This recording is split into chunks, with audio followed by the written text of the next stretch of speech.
Gretch, May is just such a time of celebrations. And I know for us, when we're going to host a celebration or take something to a celebration, I always go to Whole Foods Market. Yes, Whole Foods Market helps you save on everything you need with the quality and ingredient standards that we expect. One thing we love to do in the summer is grill, and the house brand of Whole Foods Market, 365 by Whole Foods Market, has all the essential at daily low prices that you need for the summer. Save on May celebrations with great everyday prices at Whole Foods Market. Lemonada.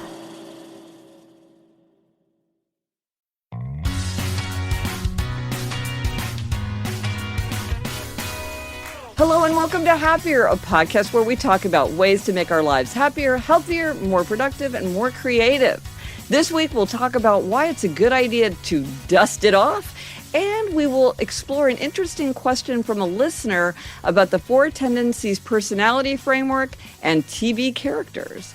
I'm Gretchen Rubin, a writer who studies happiness, good habits, and human nature. I'm in New York City, and joining me today from Los Angeles is my sister Elizabeth Kraft. And Elizabeth, you and I did some dusting it off when I was visiting you in Los Angeles a few weeks ago. That's me, Elizabeth Kraft, a TV writer and producer living in LA. And yes, Gretch, my office is much cleaner now that you've been here. But before we jump in, we have a few interesting updates. Yes, this comes from Nina. She says, a few months ago, I listened to one of your Happier episodes in which Gretchen told a story about one of her daughters who was nervous about an exam. Gretchen spoke about how we as humans spend so much time worrying about impending stressful events, but when those dreaded situations actually occur, we rise to the occasion. I was deep in my first pregnancy when I heard this. I was intensely worried about all the unknowns of childbirth. Hearing these words of wisdom brought me a lot of comfort, and I decided from then on out I was not going to worry about the what ifs. To my pleasant surprise, it worked. I was fairly calm throughout the rest of my pregnancy. I'm sure glad I took this approach because I ended up going into labor 4 weeks early with unexpected severe preeclampsia and an emergency C-section. Just like Gretchen had said, I found that once I was thrust into childbirth, I was able to rise to the occasion. Even though some of my worst fears about childbirth ended up coming true, I kept a calm attitude and gave birth to a healthy baby boy. Thank you so much for sharing your advice with we the listeners. I continue to use that strategy as I navigate parenthood for the first time, and it's helped me be much more present with my son. That's so great. It's so wonderful to hear that struck such a chord. It's such a difficult time. Yes, and congratulations on your new baby. Yes, that's wonderful. Laura had something to say about the rule of more. She writes, I have a rule of more example and a secret to adulthood in one. This pertains to decluttering. The longer you keep something, the longer you keep something. If you don't let go of something right away, something you don't want or need, and hold on to it through many culls, there comes a point where a thing can become too precious to let go of simply because you've had it for so long. Years ago, I was with my mom when we opened her wedding memorabilia box just before her 25th wedding anniversary. Among the invitations, programs, and guest book, there were candies, chocolates, and mints that were favors. I was mortified when she picked up the candies, considered them, and then put them back in the box and closed the lid. Please do not hold on to 25-year-old candy because they are precious or sentimental. Well, but I've noticed this, that especially things related to children, if you don't get rid of them right when they outgrow them, they become precious because they're tied to the past. yes. Even if you don't want them to become precious. Well, and I have to say, I relate to Laura's mom because I think I have decorated sugar cookies from my wedding shower, Gretch, which was Wow. well over a decade ago. So I relate to that. Yeah. It's a souvenir. Well, and things become precious just because they've been with us all. This is like the brown plastic mixing bowl of mom and dad's that I'm always saying is Yes. so full of meaning to me. It's just because it's been there for so long Yes. that to me it's like an icon of our household, which is fine because it's a very useful bowl, which we use constantly even to this day. But if it's a huge plastic slide that your kids used as toddlers, you might want to get rid of that thing, which I had to do. It was painful to let it go, but then I'm like, I'm really glad I don't still have that plastic slide. Yes. But you do still find it bittersweet. You mention it quite often. Yes, I do find it bittersweet. I took a picture of it So I will never forget the giant plastic slide, but I do find life better without. Though now maybe Tappy would enjoy the plastic slide. It has like a little tunnel feature. She likes hopping in and out of things, but I think the dining room table works just as well for her for that. But this week, our try this at home suggestion is to dust it off. Whatever it is, either use it or get rid of it, donate it, or send it along its way. Yeah, this is perfect to go with Laura's comment, Gretch. Yes. Yeah, because you want to say, like, what is something that you say is important to you, that you think of as being meaningful, but it's gathering dust? Because dust can be a really good reminder that something is not being used. It's a clue. And maybe it's dust or maybe it's stuff being stored on it. Like if it's covered with books or papers or clothes, then that can be another form of dust that needs to be dusted off. Gretchen, a good example of this is my treadmill desk. I've used my treadmill desk so much. It's the best gift you've ever given me. But it had become extremely cluttered, covered with so many things that I just didn't even want to use it. And one thing you helped me do when you were in LA was get it all cleared off and perfectly ready to use again. And that's an example of that's not something I want to get rid of. That is something I want to dust off and start using again. Right. So you dust it off so that it can become usable. But another thing that you dusted off and got rid of was the giant computer monitor, which never, since you've moved into this house, I don't believe that you have ever used, even though it took up a huge amount of space on your desk. Well, not for a long time. There was a period when I used it, but that was a very long time ago. I think Jack was still a baby. So yes, I had never even crossed my mind to get rid of it. Yes. But you said either you need to start using this to write all the time, or you need to get rid of it because it's completely messing up your desk space. And the truth is, I now write almost exclusively on my iPad. So forget even a laptop. I don't even use my computer for writing scripts. Yeah. Well, and it was just like, does this even work? Is this even hooked up? Yeah. And you were sort of like, I don't even know. And it's clearly not something that you are using or that you would find useful, because not having something hooked up is a form of, I would say, dust. I've had a couple examples of friends where this had to do with musical instruments. So a friend of mine was saying how he has this kind of funny room in his house. You know, this is my happiness bully side. And it's just become sort of the junk room. And he was saying, he's a very orderly person. And he was saying how he wanted to turn it into like a pleasant room and not just to have it be where everything that they didn't have another place for got dumped into it. And so we were talking through all the things that he might do with it. And he said, well, my keyboard is in there and I want to play. And I said, okay, but do you play? And he said, in fact, I don't. And I was like, then why do you need to have your keyboard out if this isn't something that you use? And he's like, but I want to. And I was like, okay, well then where can you put it, and can you dust it off, and can you set it up and so you actually are using it, and then set a deadline, which is like, I'm either going to start using my keyboard or I'm going to let my keyboard move into a different stage of its existence as a keyboard because I'm not using it.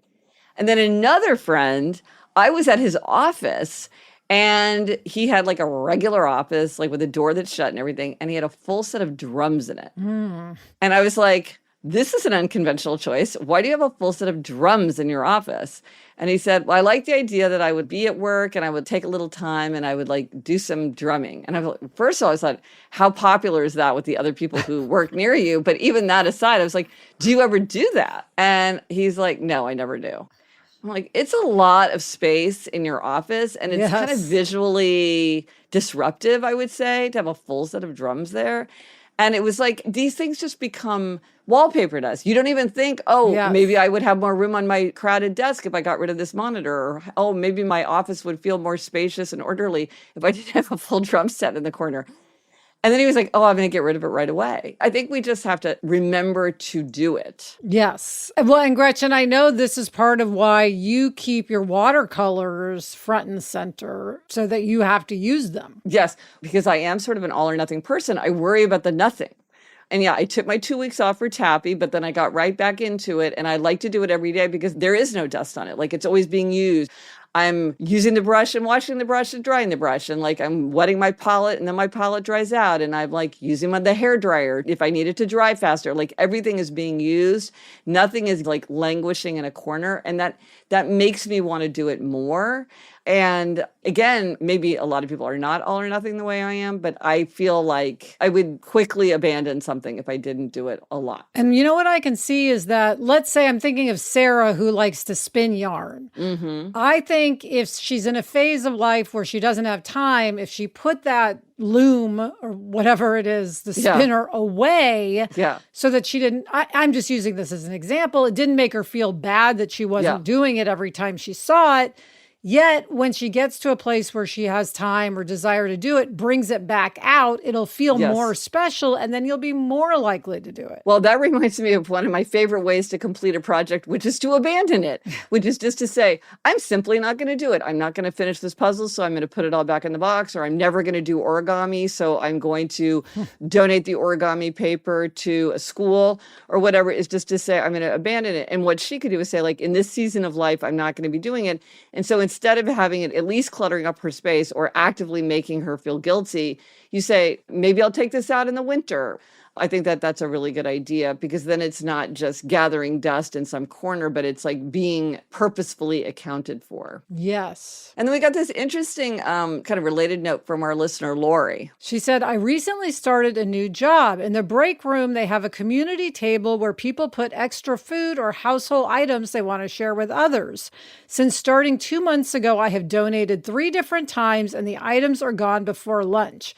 Makes me feel good they are going to be used by someone else and not just go in the trash. It's also great to get it out of my house. See, I love this, and free cycling and all these ways to just donate things and send them on their way. I do think it's easier to dust something off and donate it if you know that someone else can put it to good use. That just helps you let go of it, because you know that it will benefit someone else more than the use that you're getting out of it. So I love these systems that to make that a very easy thing to do. What a great idea for a workplace. Absolutely. So let us know if you do try this at home and how dusting it off works for you. What are you dusting off? Is it a treadmill desk? Is it a watercolor set? You know what this reminds me of, Elizabeth, too, is, you know, that system that people have where they say, like, put all your clothes, have all the hangers facing one way, and then as you wear them, hang them up the opposite way. And so that at the end of 6 months, you can see that you've never taken something off out of the closet, because you can see what hangers are pointing the opposite way. So that's kind of a clever way to realize what's dusty, even if it's something like a shirt. So let us know on Instagram, Threads, TikTok, Facebook. Drop us an email at podcast@gretchenrubin.com. Or as always, you can go to the show notes. This is happiercast.com/533 for everything related to this episode. Coming up, we've got a physical therapy hack. But first, this break.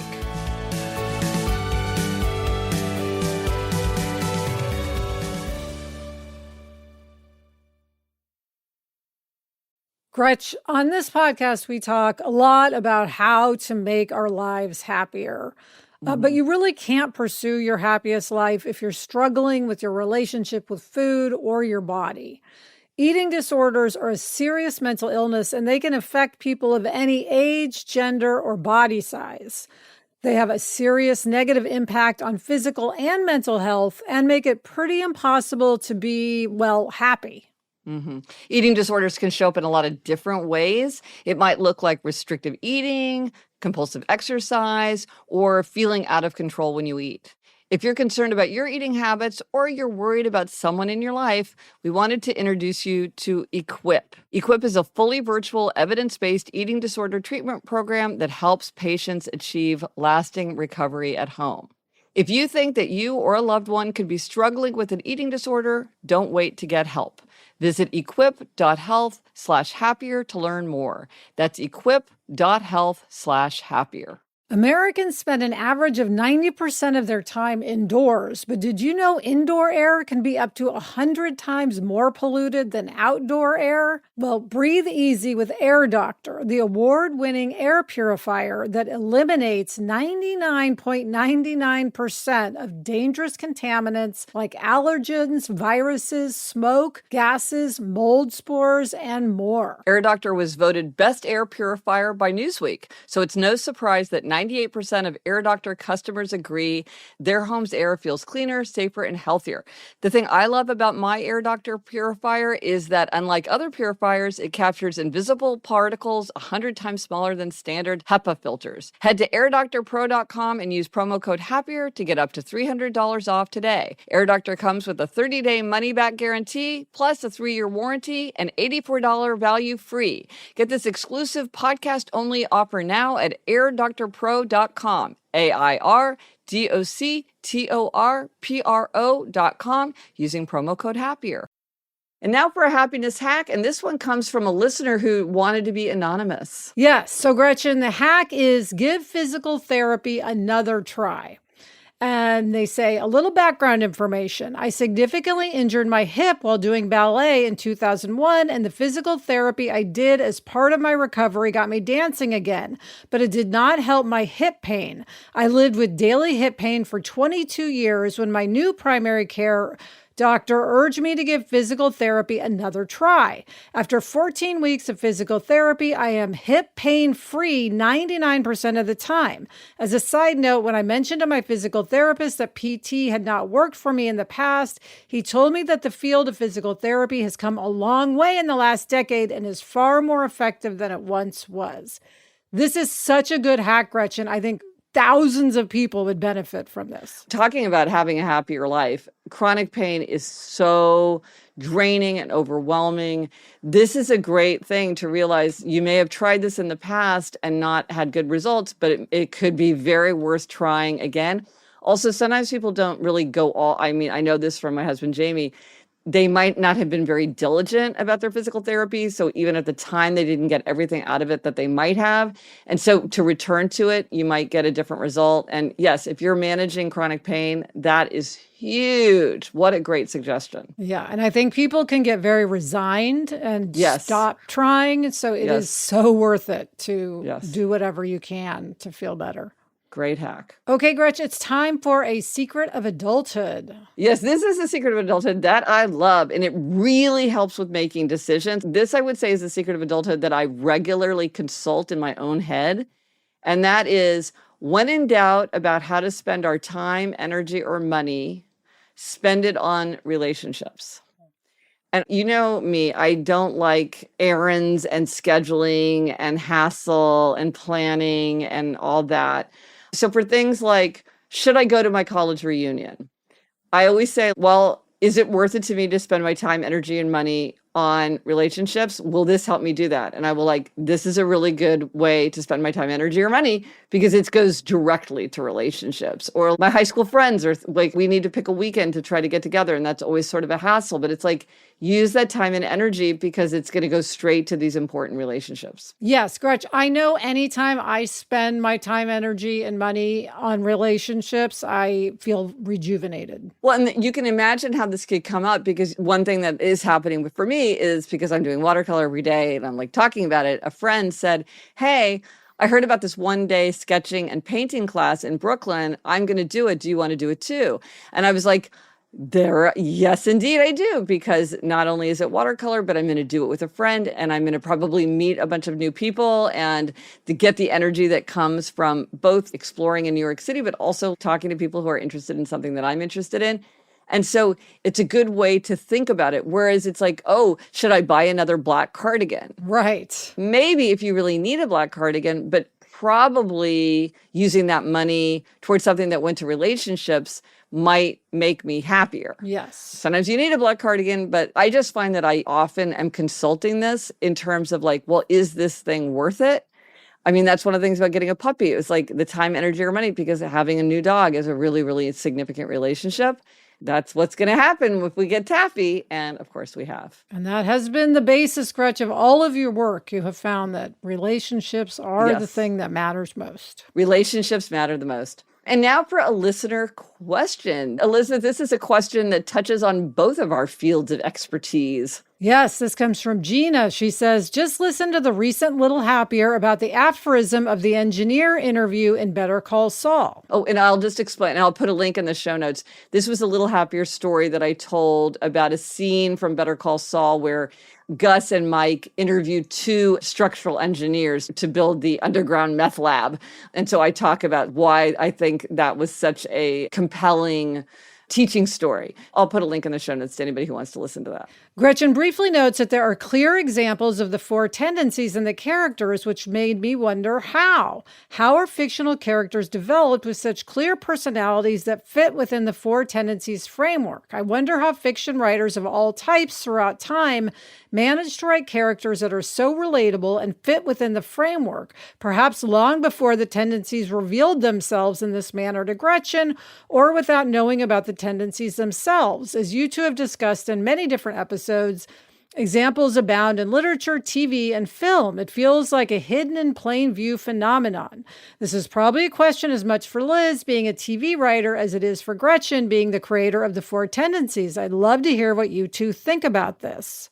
Well, Gretchen, this is so interesting. And I will say that since you've created the Four Tendencies, Sarah and I definitely discuss the tendencies when we're creating characters. Do you? Yes, it helps us to give a shorthand to some personality aspects. Now, I will say that I think in television more in real life, there are a lot of rebels, because rebels, I think, are handy for conflict and things happening. It's conspicuous. Yeah, right. And they're the most different from the other three, right? So then that often does create conflict. Yeah, I find that really gratifying, because I think that great characters, the reason that we find them to be great characters is because they resonate with us from our own experience in life. We think this is a character that rings true. And then sometimes you'll see a character and you're like, it doesn't make sense. Like, this character would not do that. Yeah. That doesn't ring true.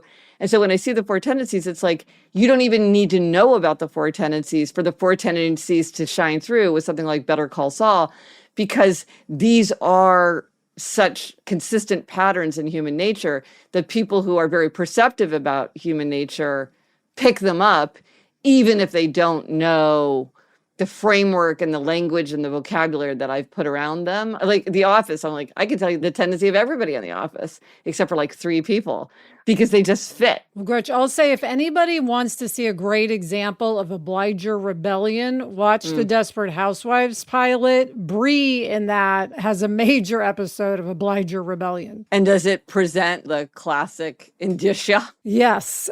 She tries to actually kill her husband by giving him onions, I think it is, which he's allergic to, because she's fed up. Oh, that's interesting. Yeah, it's fun to look for them in movies, TVs, plays. It's a Wonderful Life is also, I think, is probably the most famous example of obliger rebellion that I could think of. And it's funny because even as a child, I never liked that movie. I found it very distressing. And I think that part of it is because he feels so trapped and overwhelmed and then has obliger rebellion. And it's a very accurate depiction. Well, when we build TV characters, we start with the surface and then go layer by layer. So anything we can do to add to making it a 3-dimensional person is helpful. And it's helpful because once you know them well, you know what they'll say or do. And so all of these kinds of tools are useful. And then with the novel that you're writing, do you find that you use the same process to develop those characters, or did it feel very different in that different medium? It's actually very similar, but what's nice is you can be in their heads, so you can access them a lot more easily than you can access a TV character whose thoughts you don't hear unless you have voiceover. Right. Everything has to be externally expressed. Exactly. Oh, interesting. Well, as always, I am always on the hunt for examples of the Four Tendencies in literature, in film, in TV, anywhere. If you have any examples of these, send them our way. And if you want to listen to the very short episode of A Little Happier, where I talk about Better Call Saul and what the meaning of that scene was, I'll post it in the show notes. Okay, coming up, Gretchen gives herself a shopping demerit. But first, this break.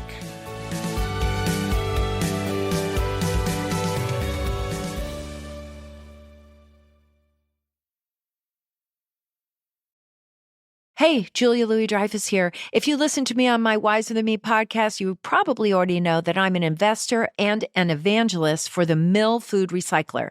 There are a lot of reasons to love Mill, but for me, it's all about the impact. Keeping food out of the garbage is one of the most powerful things we can do to help the planet every single day. We're talking banana peels, carrot tops, old takeout. When that stuff heads to the landfill, it becomes a huge driver of climate change. If you already compost, great. But of course, there's the smell, the flies, the running to the curb every day with a little leaking compost bag made of cornstarch. That's where Mill comes in. It makes keeping food out of the trash as easy as dropping it in. It can handle nearly anything, from a turkey carcass to like 20 avocado pits. It works automatically while you sleep. You can keep filling it for weeks, and it never ever smells. Mill makes dry, nutrient-rich grounds that you can use in your garden, add to your compost, feed to your chickens, or Mill can get them back to a small farm for you. But you kind of have to live with Mill to really get it, and that's why they offer a risk-free trial. Go to mill.com/wiser for an exclusive offer. Are you a trailblazer, a risk taker, someone with countless tales of epic adventure? Well, I'm not quite there yet, but I'm working on it. Even the boldest among us started off small, daring themselves to reach greater goals each day. If you're looking to take on a challenge like that, the Defender is too. It's a vehicle built for drivers capable of great things, whether they're headed toward uncharted territory or just a weekend getaway. Adventure seekers won't want to miss Destination Defender, an epic weekend festival designed for Defender owners and enthusiasts, taking place in Port Jervis, New York from May 16th through 18th. This unforgettable weekend includes inspiring talks, off-road driving courses, chef tastings, and live music. To learn more, please visit DestinationDefenderUSA.com. Explore the full Defender lineup at LandRoverUSA.com. Okay, Gretch, you're up this week with a happiness demerit. Tell me about it. Okay, so I'm giving myself this demerit. It's now in the past. It's all fine, but I want to articulate the demerit so that it reminds me to be careful of this in the future, because it could have had very dire consequences, and I will tell you how. So Tappy was coming, and so there was stuff that we needed for our house, like all the things that you need for a puppy. And so I had gone online, and I had picked out things and got it all set. And then the days were going by, and I noticed, and I had done it well before we thought she would come, and nothing was showing up. And finally I was like, I don't like usually tracking stuff. So I was like, okay, I'm going to go look. Well, what I had done, and it's a classic mistake, is I had filled my cart, but I had never actually checked out. I had come to the end of my list, and then I must have gotten distracted. I probably left my office for some reason. And then when I came back, I had mentally checked it off my list. Like, oh, I got all this stuff that I needed, but I didn't actually check out. Now, fortunately, I was able to go right back in, and I didn't have to pick everything out again. They were in my cart. But this reminded me of something that happened related to my college reunion. Oh, and it's important to go to your college reunions because that's how you connect with old friends. But a friend of mine, she and her husband both were in the same college class. This was when they had young kids. And so they decided, well, which one of them was going to go, because they felt like one of them had to stay home. And so she decided, okay, this time I'll let him go so he can go. And for some reason, it fell to her to get him the ticket. And so finally the weekend is coming, and he's packed his bag, and he's like, okay, you need to forward me the information about the ticket. And she had done exactly the same thing. She had picked it out. They had talked about the times and everything, but somehow she had gotten distracted before she actually bought the ticket.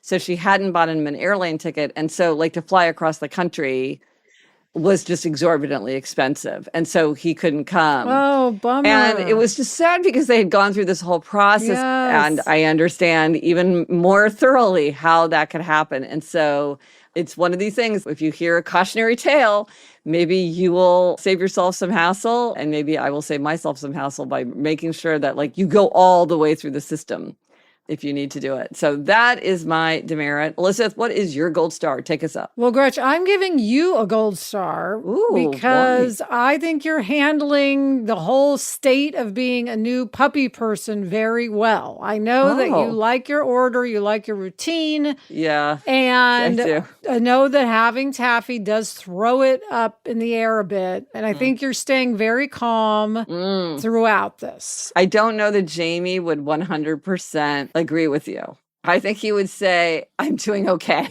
Okay. Well, from my point of view, you're Okay. doing very well. I'm proud of you. To me, that shows your kind of overall evolution as a human, which is the whole point of the Happiness Project. Yes. So I think it's all working. I think I'm better. I think I'm doing better. I think my recovery is quicker. And yeah. Oh, good. Well, thank you. I don't think you hold it as heavily. See it, recognize it, know you're irritated, know you're uncomfortable, Yes, and you're able to, get an equilibrium faster. I do think so. Well, thank you. I appreciate that gold star. The resource for this week, in the spirit of spring cleaning, because it's the season of spring cleaning, I have gathered my favorite organization tools and ideas in one place. Tips for spring cleaning, how to create outer order in your daily life. That might be like a big clean out if you want to do something dramatic, or maybe just a little inspiration to get started. There's a lot of resources on my site. Just go to happiercast.com/organization, or just poke around and you'll find whatever you're looking for. But and Elizabeth, what are we reading? What are you reading? I am reading King Leopold's Ghost by Adam Hochschild. And I am reading Pick the Lock by A.S. King. And that's it for this episode of Happier. Remember to try this at home. Dust it off. Let us know if you tried it and if it worked for you, and what did you dust off? Thank you to our executive producer, Chuck Reed, and everyone at Lemonada. And here's your rhyming reminder. And you know, we say this every week, but we mean it most sincerely. It really does help us. If you like the show, tell others you know. Until next week, I'm Elizabeth Kraft. And I'm Gretchen Rubin. Thanks for joining us. Onward and upward.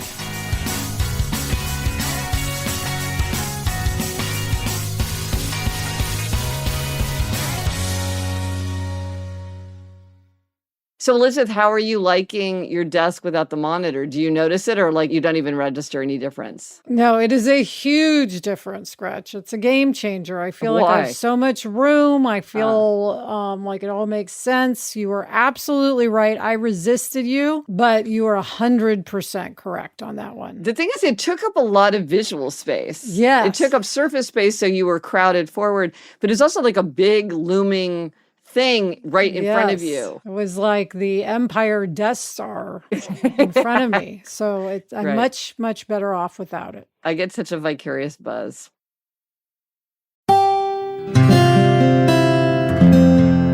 From the Onward Project.